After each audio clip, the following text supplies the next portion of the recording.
Now these niggas getting fucking $1 million deals. I just seen a joint today about the college athletes now being able to get paid from the universities. Is it only the Power 5 conferences? I don't think they testing it out. Like I don't know. I don't think they fucking know yet either. It's just so much litigation still to be had, and this is partially because I did like a fireside chat not too long ago about this, just educating like high school people, athletes and their parents as well too, because there's so much confusion built around this shit now. Like you prepping the guys that you work with now for that to come. Yes, absolutely. Okay. And that's gonna be, and that's another, I'll say, it's just, the landscape is changing. So even as the AAU coach, our jobs get a little bit harder if we're trying to do shit the right way. Because at the end of the day, I feel like it's our responsibility not only to get these to school, but to make sure they're taken care of when they get to school, and make sure that they get fair compensation if they don't get fucking paid, which, most of them are going to get paid, especially the ones that are going like to high majors, and we got a ton of guys that are going high majors. So that has to be a different conversation now. Yeah, like what are my players worth on the next level, Yeah, but for us the next level was the league. I'm saying we ain't get paid. And it's not even about necessarily talking numbers and all of that, because actually I think they just rolled back a rule on that, because essentially they were saying initially that it was illegal to talk numbers. Like, okay, you're going to get paid, but it was like, you couldn't ask the head coach directly, coach, how much you got for me? He couldn't give you a specific fucking answer, or that was considered to be illegal, or like, or some type of NCAA violation.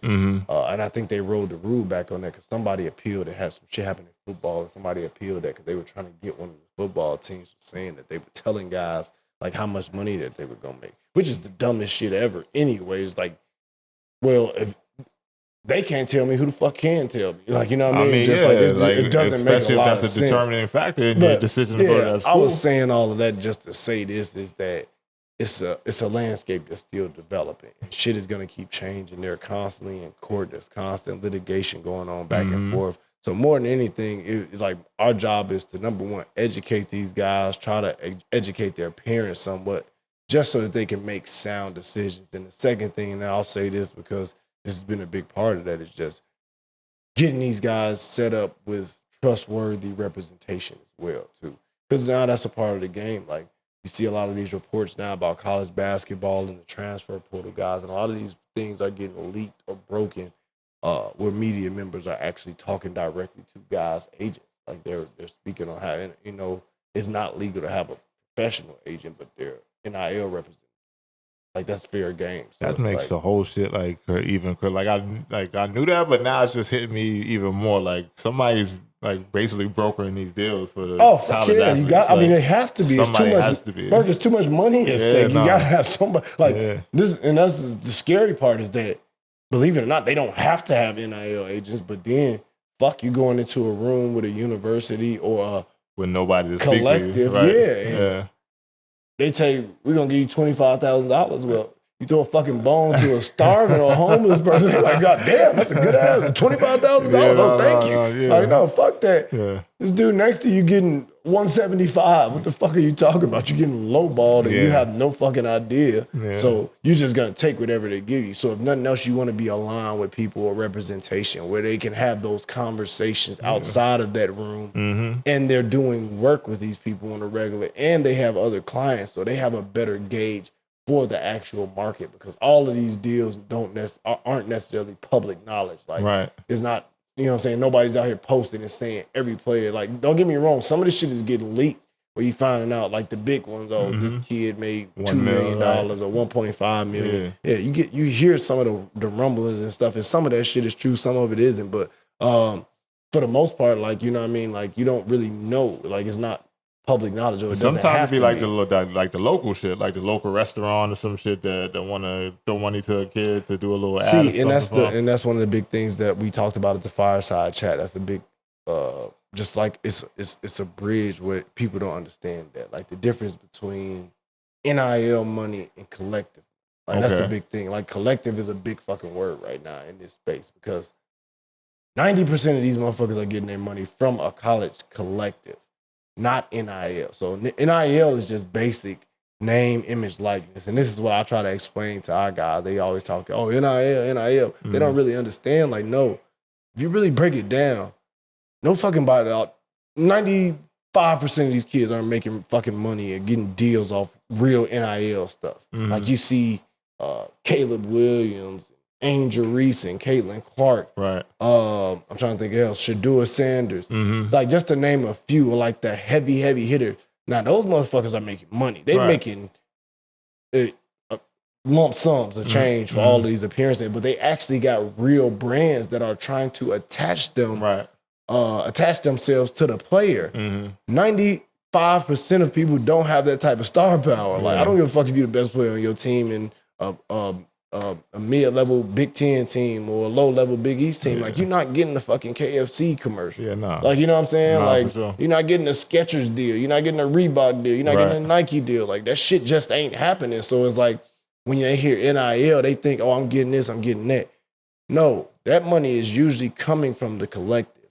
A lot of that is, oh, they're going to give you however much money, and it's a contract that's written up as well, too. But a lot of that, too, is them people in the collective trying to find deals for you, NIL deals with you, for other brands or businesses or entities to align yourself with, to put more money in your pocket too. Yes, also your agents, your NIL representation's job too is to try to find you deals to get you NIL. But essentially, most of the money is coming from the collectives that are at the schools. That's why they're able to gauge, or coaches would know how much these players would make. If it's just basic NILs, coach can't tell you how much you're going to fucking make, what deal's going to come through the door for you, because they can't necessarily set you up with a deal.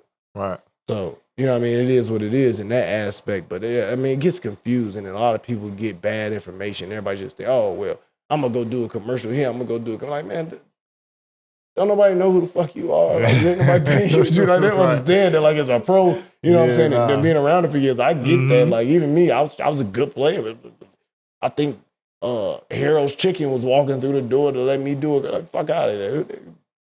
Maybe D Wade. Like, you know what I'm saying? Sure, like, it's different. It's just, you know, brand advertising. They got to have people that's going to make their brand visible and actually move units and bring attention to what they're trying to sell. Yeah. I mean, a lot of it has the game, I think, fucked up in a sense, just because the expectations of players now, it changes the landscape in front of them. Like, you know, with all this shit now. Like, when we was back then, it was like grind to get a fucking scholarship.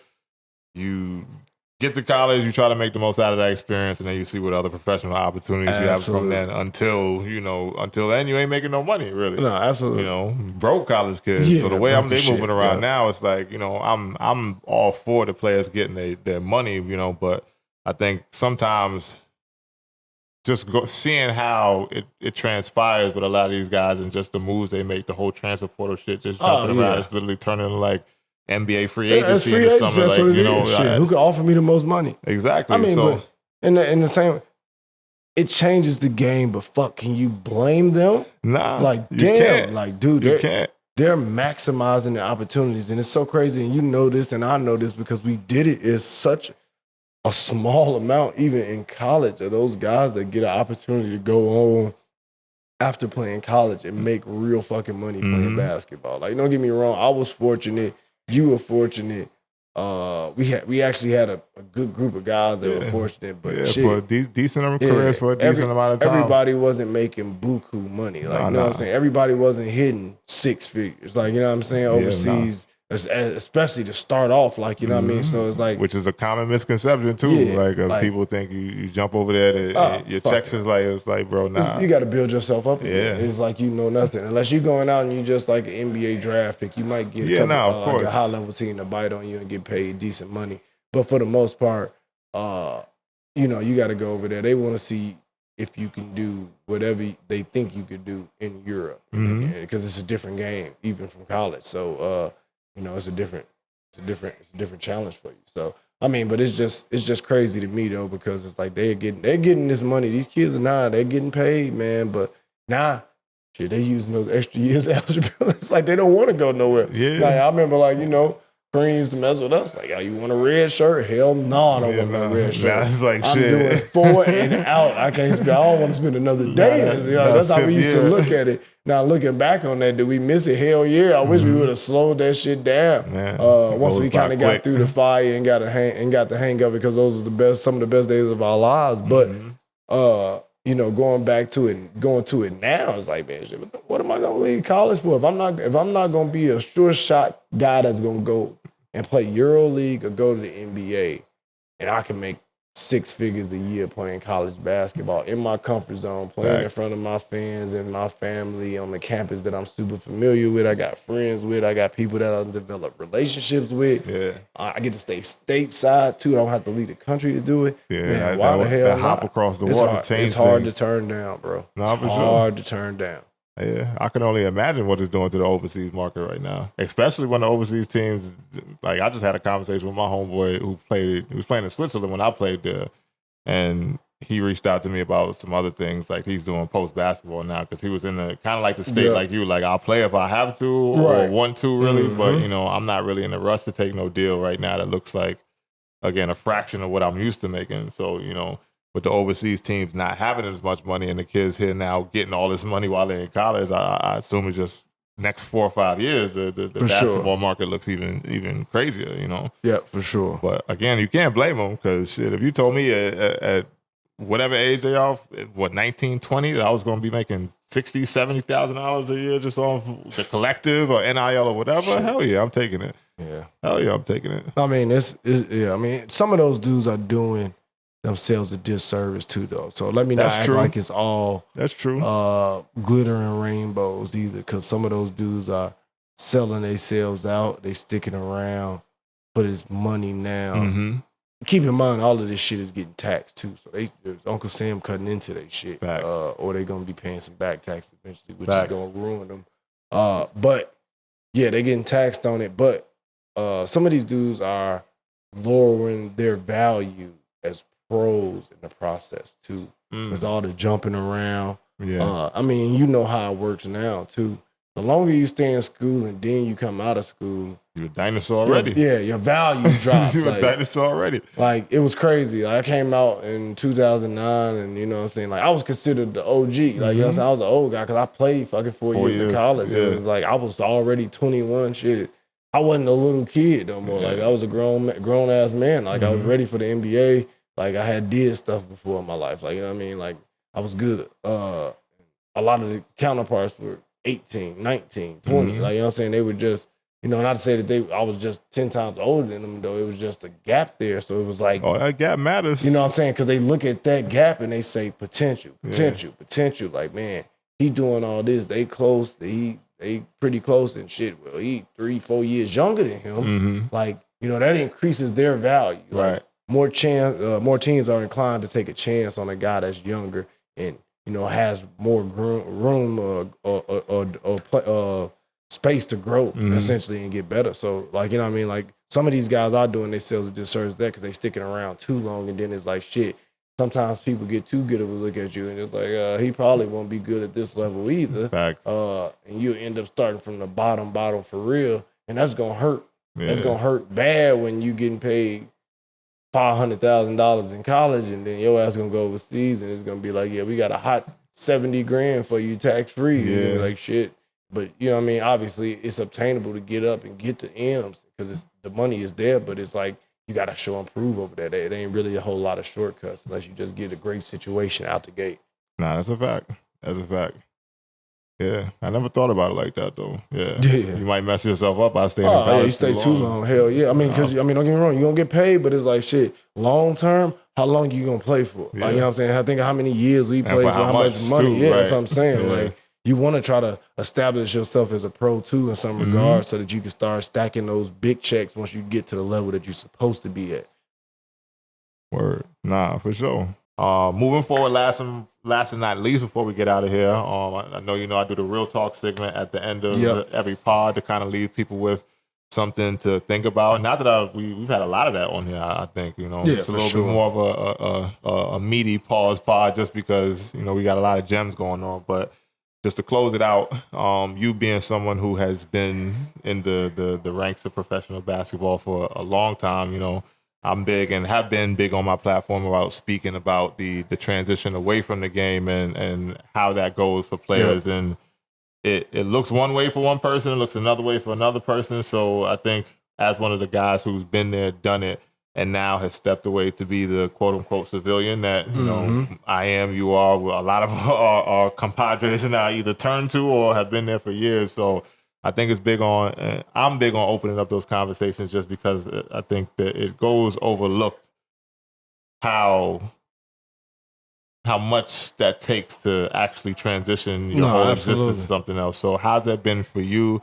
I guess the mental challenge of taking on something new outside of what you knew your whole life. And I guess for you, it's a different even feeling because, off of what you said earlier, you never planned on retiring. Like I did have a point where I'm like, all right, I'm going to step away from the game. I had enough. I'm going to put it down. So, I think for me, stepping away from it was a little bit different. So can you break down the mental steps that you had to take to put yourself back in society and how you dealing with it now? Like, do you miss the game still? Like, to get the people a little bit of wisdom and gems on that. Oh no, absolutely. And I mean, you know how I am too, Burke. So it's like, shit, I'm a straight shooter. Mm-hmm. Look, it is a everyday struggle. Facts. Everyday struggle. Mm-hmm. And that's still to now. Mm-hmm. And I'm a person. I'm big on this anyway. It's just like I'm just not a big fucking complainer. Mm-hmm. A lot of people want to tell you about their issues and problems. And like I said, I'm a little bit old school, mm-hmm. Probably archaic about some of my views and shit. But it's like, man, everybody's got fucking problems. Mm-hmm.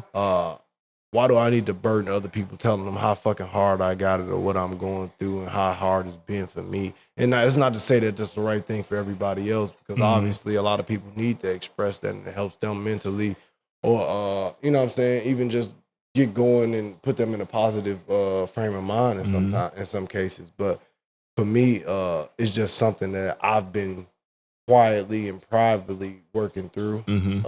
I would say more than anybody is probably hardest on my family, my wife, mm-hmm. My kid, because I have those days. Like mm-hmm. you have those days, and like I'm sure you can speak to this too. But when you first get out, like man, it's a lost feeling. Yeah. It's a lost fucking feeling. Now, mm-hmm. I really don't know any other way to explain it, but it's just like when you've been doing as long as we have, and you have the opportunity to get to the heights that we've taken and played at this game as far as like being professional basketball players. Look, and I tell this to my guy, I'm a lifer. I'm a basketball fucking lifer. So mm-hmm. essentially, for the better part of my entire life, I've been doing something sports or basketball related. And I played a lot of sports growing up, but basketball was always part of the equation. So mm-hmm. it's like when you take that away from somebody, initially it's a part of you to a point where it's like you somewhat identify from it, even though I've spent long enough and I've lived long enough and had enough experience to realize that, yeah, I am more than a fucking basketball player. I'm a mm-hmm. lot more than a basketball player. But my day-to-day and how I go about my work and what I'm doing, what my days look like, what I'm putting my emphasis on, what I'm putting my time into was all correlated. Mm-hmm. It was always, and to make it to where you got, where I tried to get to, mm-hmm. where I've made it, is like, it has to be that way. You have to be a certain level of selfish, like where mm-hmm. it was nothing bigger than basketball in my life for a very fucking long time. Mm-hmm. So that's essentially like, you know what I mean? You in love or you got a kid and you know what I mean? Like you just putting your all into that forever and then somebody just take that away from you all of a sudden and snatch that shit from underneath you. Mm-hmm. It's a level of uncomfortability. It's like I said, just lost, like not really having direction, mm-hmm. not knowing how to go about certain things. And then you add on top of that, and this is something you can speak to too, is just being like a person who, when you've been gone for so long, I tell people that all the time, being gone for so long, it's the weirdest shit ever. Mm-hmm. Like, I hadn't been back home and like steadily living in Chicago for fucking, 16, 17 years. Yeah. Like since I was graduated high school. Like, you know what I'm saying? I hadn't lived here since I graduated high school. and it took off when I went to college. Like, you know how it was with our coaches. Like, I didn't come home like that. Maybe a week. We got that 2 weeks at the maybe, end. Like, yeah, right 2 before you had to weeks. be back on campus. Like, yeah. But yeah, I mean, and it really got to a point when we got older. It wasn't mandatory. Like, we just did it because it was just like, what the fuck are you going back home for? What's there? I got access to everything here. I got a life here. I got people here. I'm going to stay on campus. Like, I'm going to do summer schools. I used to go to both sessions of summer school. Even if you didn't, you until we ain't had no more classes to take. Right? You go get a job or something, throw a little extra change in your pocket, stick around so you can do all the summer workouts and run open gym and all that stuff. So when you think about it, 16 years of not being back here. So I tell this, and this is the part that I kind of speak about to my wife more than anything. And she got a little bit of it because she traveled with me so much as a professional. Right. It's just that when you gone for so long, you come back and you almost feel like a foreigner in your homeland. Yeah. So home doesn't feel like fucking home. And that makes it, for me, probably the hardest part. Like, just that adjustment of being around here steadily. And it's just like, I'm so used to, okay, I got 2 weeks. And then I got to go here, got to go there, got to go here, got to go there. Oh, I got a month and a half for the summer, but I still got to go do this. That clock tick very quickly. And then, you right already back on that and bird. then you got so many obligations and shit that you're trying to plan and squeeze in within that window in the summer that you want to do. And family, you want to see trips, you want to take you want to kick it with your guys, you want to see your girl. You got kids, you want to spend time with your kids or your mom or your dad. And you try to add all of that up, man, and you look up, and before you know it, like, you don't get to all of it, and then shit, you right back out on that bird, and you gone for 9 to 10 months at a time. So it was like, I got used to that part of it. I got used to being away and being the guy where it's like, oh, yeah, that's my family, I love you, but shit, I'm a FaceTime. I'm going to see y'all on the flip side. Yeah, like, you know what I'm saying? I'm going to hit you on Christmas. Everybody gonna be drunk and FaceTime. I can't hear shit that's going on. Like, I got used to that. Yeah. So it's like being here and being present constantly and being around is a major adjustment for me, and it almost feels eerie. Like I said, it's like being a stranger in your own land, like your homeland. Like, damn, I'm here, but it's like I still ain't completely comfortable being here all the time. Like, I feel like it's. So like, you get that itch. It's just like, what's next? And just going back and circling back to that and just talking about the basketball. The itch never goes. I'll wake up and I'll talk to myself in the mirror every other goddamn day and be like, no, I'm just about to go get back in shape and go kill these motherfuckers and go get me some easy money. Like, life was just, it was so much simpler for me than simpler times, man. Being a fucking player. One job, take your ass to practice, maybe twice a day, good money. Figure out what you're gonna eat that night. You living in I wouldn't say living a dream because it's not to say that it didn't come with its own challenges and all that shit, but pretty sweet fucking gig. And it took a certain level of discipline, like to be able to do the same shit that we was doing every day for years. Like, it takes discipline, like people understand that, but it's like, it don't seem like discipline when you love what the fuck you do. Like, you love hoop. I gotta get up and go to practice. No, I don't want to go practice every fucking day. But once I get there, I'm fucking fine. I'm fine. Once we start competing, I'm fine. I enjoy that shit. I have fun. Like, I enjoy being in the locker room and around my teammates. And to be honest with you, that's probably the biggest thing I would say as well that you miss. That camaraderie. Being in that locker room and fucking around after practice, everybody tired and we icing. And, you know, ain't nobody moved to go home yet. We just all sitting there like, oh, I got to go take my kids, do this. I got to go to the grocery store and get some shit for my wife. Everybody just in the locker room like, fuck, I don't feel like doing it. Like, you know what I mean? Just talking shit and cracking jokes, being around your teammates. That's the camaraderie. That's the shit that you truly miss. I mean, and for me, it's just the competition aspect. And that's the major void for me. It's just, I'm a competitor. I have fucking fun competing at anything I can compete at whenever I can get it.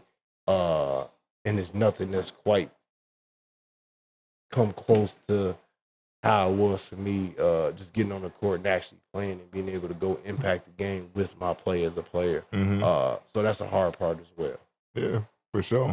I would say for me, that kind of echoing what you just said, like the first year or two was like crazy. Like, felt nuts. Like, I'm almost like out of body experience type shit. To just like, bro, you are not the person that you're absolutely. intended to be. Like you're not living to your highest purpose right now. Yep. You know, so finding that in other ways it took a while, you know. And just like you said, I still miss the game now my damn self. You know, I still get out there, like even being in practice with you earlier, I'm like, yeah, like, you know, I want to get out here. And then, you know, I'm like, bro, were you about 38? Like go your ass down, you know. So that itch never goes away. But, you know, outside of the just being here and just getting used to that, the thing that I've often said to many people about it is just like having to pick up, like rewrite your whole existence and be behind everybody else who graduated college when we did and got the chance to do one career. Maybe you said, fuck it, I don't like this career, I'm going to try another one. And then the pandemic hit now, so I got to do some whole new shit now. So having people that... you three work experiences behind, you know? So we catching up to everything just to come home and then just to get even with people to then try to get ahead. And, you know, because I know for sure this about you already. Like, you're an ambitious person, you know. You set your eyes on a goal, you want to achieve it, like, you know, because we cut from that same cause. So having the opportunity to come home and then just be like, all right, what's the landscape? Like, how can I make a mark and then excel? You know, absolutely. Make a mark, one, for myself to feel good about where I'm at now, away from, you know, the thing that I miss every day still, to then now get ahead of the other people. Because, you know, for me, it's all about trying to be the best at what you're doing, you know, and not to say everyone has to think like that, but that's just how we kind of are, like we groom that way. Like that's what we embody that shit. So it's hard to kind of imagine not being good at something when you first started. Like, you know, I'm sure for you coming home and getting into coaching, like, you know, something you said you would never fucking do. Then it's like, how do I be a good coach? The best thing I did is go back and I was an assistant first. Right, true. And I tell people that all the time. And people look at me and just like, I had so many people like, dude, why the fuck are you an assistant coaching? Like, with your resume, like, you should be head coach. And it's like, until you're a head coach and you realize you ain't ready. And beyond all that, I'm just the type of person I know, like, and this is another one of those old sayings and quotes, but it's like, man,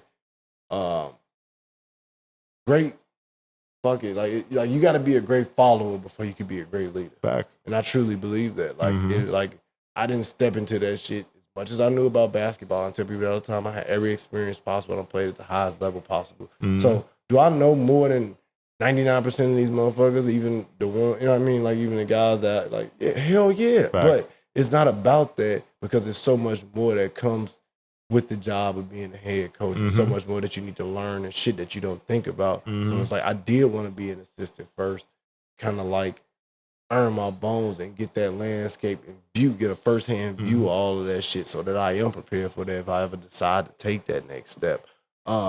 But I think that's probably one of the biggest things. Like, a lot of people just worried about, like, positions of power. Like, you know what I mean? Like, everybody's so thirsty to get power, but it's like, well, fuck, don't just try to get power. Prepare yourself that so when you get power, that you're able to obtain it and do the right things with it and put it to good fucking use. That's what it's about to me. But and I'm about to say, and the only other thing I was gonna say, damn it, what was I about to say about you made a point that I wanted to say something about right before that. Just about playing after the game. What the fuck did you just say? I said a lot. Jesus Christ. I said a lot. It's going to come back to you. It's going to come back to me. Yeah, I was about to say, damn, I had something to that. It was something else I wanted to speak on about that after the game shit. Yeah, we'll let it breathe right now. Yeah, but in general, man, I think we had a great combo, great perspectives. Again, from myself, we've been planning to do this. I've been there's a list of people that I had that I wanted to open up my platform for, and that was written like way before I even turned my mic on for the first time. And your name was very high on that list. Obviously, not outside our friendship. I just think your mind, the way you operate, you're an honorable dude, and then just on top of that, just seeing the way your life has transitioned from one thing has been something that, one, as a friend, I'm proud of, but then also I think can just give people a lot of game and just have them understand, what it took to get where you was at and what it takes to be in the regular world, and kind of start to make your mark in different ways, which you have, outside of even that, we didn't even speak about your foundation, the McNeil Akron Foundation, all the things you're doing on the nonprofit side. That was my first slip up right there. We got way too far into that, so we definitely got to shout out the McNeil Akron Foundation. Sure. A lot of stuff you do with that, toy drives, giving back to the community, and just being able to just have a nonprofit that you can, like, one, create a brand around it, and then two, be able to impact people's lives in such positive ways, and that for me is another thing that I've always been proud of as a, someone who's seen you grow that little by little. So, all in all, I think that, you just someone that I wanted to give the opportunity to speak and, kind of give you your flowers on my platform outside of just, because we kick it, this ain't just a regular pop up, this is just, it's regular shit for us for years now, 2005. So you're one of my longest standing friends still. I got a lot of people I might have been friends with before you even fell off, but we've been tight ever since. And I think, for me on this platform, it was only right to open it up and have a conversation, even if I had to pack all my shit up and come out here and do it. So, I think very valuable talk, and one more time, I want to say, I'm proud of you as a brother, as a friend, and looking forward to everything you got going on in the future. Same here, brother. So for me to you, from the EFS pod, the EFS family, thanks for coming to bless the platform. Bird gang, baby. Couple air horns for you on the way out. Round of applause for my guy, Jarrell McNeil. So with that said, another audio occasion, the EFS podcast, episode 16. is in the books. We'll be back at you with another one later. Until then, guard your energy. Take care of yourself mentally, physically, all things in between. And we'll see you on the flip side. Peace.